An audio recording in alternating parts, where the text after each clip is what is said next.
Ethiopia's Prime Minister Abiy Ahmed said Wednesday that he was returning to Addis Ababa from the battlefront after pro-government forces claimed major advances in their fight against Tigrayan rebels. The government on Monday said pro-Abiy forces had retaken the strategic towns of Desir and Kombolcha, the latest town in the 13-month-old war. On Wednesday, the 2019 Nobel Peace Prize winner was quoted saying that he will be returning to the office after completing the first phase of the conflict. Welcome, folks, to the Upriver Crawfish. This is your host, Sankar. Abiy Ahmed is back in the office. That's a good thing militarily. Never liked the fact that he had to go to the front. Uh, in my view, the generals just needed to do their damn jobs. But I would say it has been a success. Um, since he has been to the front, the Ethiopian military has they have regained a lot of territory, and the TPLF is on the back foot right now. If you've been watching my channel, you will know that when I give these updates, I like to orient you to the map. So let's do that. Let's get the bird's eye view of the map right now. So we're going to show Ethiopia, the whole of Ethiopia. This is Ethiopia. And we'll scroll down, scroll back in. Everything in the pink and this whole area is where the conflict is happening. The pink is Ethiopian government forces. The green is the gains that TPLF has made in outside of Tigray. These purple are areas the government still control in Tigray. Here is Addis Ababa. Okay. So if you watched the channel before, you would have noticed the progression of the Ethiopian military. Before the TPLF had territory, they had gained territory all the way down here to Shira Rubit. So they had territory all the way down here to Shira Rubit. They have now been pushed back. There was Kemsi, it was all in their territory before, and now Desi and Kombolcha have been taking over. I will show clip later of Ethiopian pro-government forces from Fano entering Desi. My battle assessment here is that the TPLF forces, they had to pull back because of the turning movement that was used against them. Either they had to pull back, do a tactical and pull back, or the forces were going to be surrounded and decimated in a cauldron. So they did that, which on their part, that's smart militarily. Go back and fight for another day and secure your supply lines and fight for another day. But it is also true that the devastating effect of drones that the Ethiopian military has been using has also put them in a bad situation because they have no countermeasures against those drones. So now, even though the pullback to fight another day, would they have the wherewithal to be able to come back? I don't know. They lost a lot of materials, and there's also claims that they lost a lot of men. And some people I've seen clips with TPLF and people surrendering, and because Abiy Ahmed told them that they should surrender. So, will they be able to wage another comeback? I don't know, but I doubt it. So this war may end up being, if things continue to go well, it will end up being in back in on Tigrayan territory pretty soon, and hopefully the war will be brought to a speedy end, because this is a nonsense war, nonsense proxy war. Right now, I want to talk a little bit about those drones. So we'll move on and talk about the drones. All right, this is the Turkish Bayraktar TB2 drone. It's a strike drone that has become known now. I mean, the Turkish are selling it a lot because of the performance in the Nagorno-Karabakh war between Armenia and Azerbaijan. It caused some devastation. So now everybody wants a TB2, a Bayraktar weapon. So the Ethiopians got it, and they got some from Turkey. They got an emergency supply from United Arab Emirates, and these things decimated the TPLF ranks. Another drone they got was the Qods Mohajer 6. This is an Iranian drone. Again, it's another strike drone. These drones are again very devastating. They can make a bad day on the front line. And the final one is the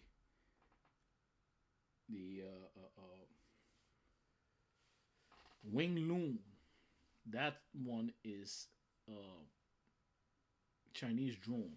It's a high endurance drone. Again, this has a lot of hard points on it. You can see there's 6 hard points on. There's 3 hard points on each wings, and you can fit a lot of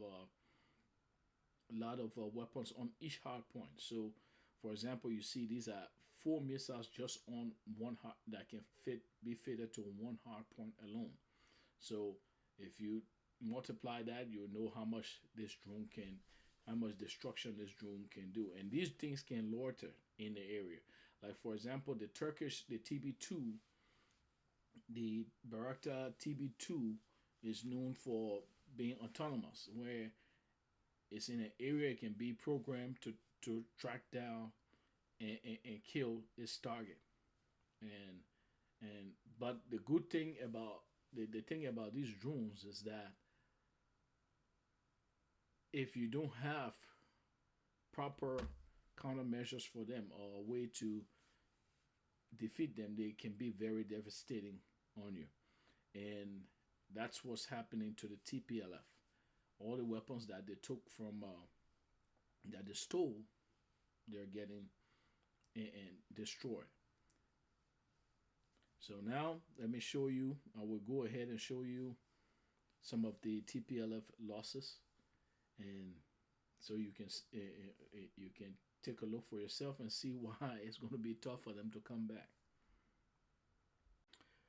All right, so what you're looking at here is a destroyed anti-tank weapon of the TPLF, somewhere in around the Gashina area. They were destroyed. Now, if someone was in this, you know they burned to a crisp. But these weapons were very effective against the Ethiopian military, the Air Force at the beginning. So they were knocking out some helicopters as well. So the Ethiopians could not fly air cover for their troops, and so then the TPLF was using this to, these things are for planes, airplanes, but they also can be used to almost like an artillery piece. So this is one that the drones took out. Another thing here is this is a howitzer. It looks like one of those heavy howitzer that the Ethiopian government took out. Probably it was in a convoy heading somewhere, probably to the battlefield or away from the battlefield, and it got taken out. So this is an important weapon that was taken out. And I'm showing you on a few doesn't mean that it's just those two. The Ethiopian military took out pretty a lot of stuff. Yeah, yeah, trucks, other trucks here, equipment of the TPLF that got decimated as well.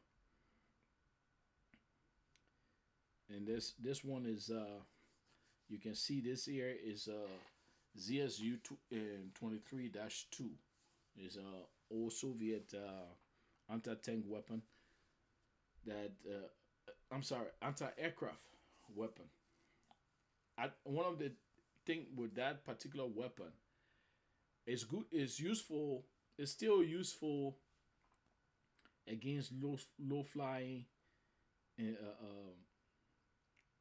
low flying aircraft. I mean, the firepower is still effective against low flying aircraft. However, the the problem with it is that you have to actually see with the naked eyes to fire on the aircraft. So something like this is prime target for drones, and they were decimated all day. But it is a good, effective weapon that, even though it's not as useful in modern combat now, with regards to its original purpose, which is anti-aircraft and being anti-aircraft artillery, it can still be used on the battlefield usefully as fire suppressing fire type of weapon. So, but that ZSU was pretty much damaged. So TPLF, they lost a lot of equipment, and there's reports that they lost a lot of men. There were also a lot of guys surrendering. So it's going to be tough to come back for that. I suspect that if the Ethiopians continue, this battle will soon be back in Tigray proper. Here's an example of the Bayraktar TB2 in action in Azerbaijan. All right, if you notice, they are hitting material. So drones are useful against materials.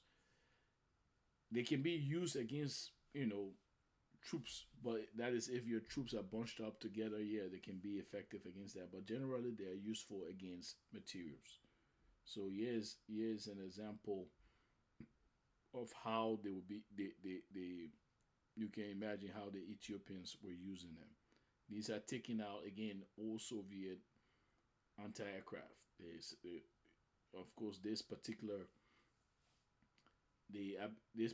video, the Azerbaijanis Ministry of Defense is pointing out how they took out Russian weapons. The funny thing is, they also use Russian anti-aircraft. They also have some of these same anti-aircraft. So those are all Soviet type of anti-aircraft stuff that they use. But watch as the drone go ahead and take out some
the strikes that these drones will make and how devastating they can be to forces that have no countermeasures. We also leave you with a video of Fano forces entering Desi. Fano is the pro militia, the pro government militia from Amhara, and their forces were entering Desi on the 9th. That was yesterday. So until then, we'll see you again. Please subscribe, like, and share the Up River Crawfish. I'm your host, Sankara.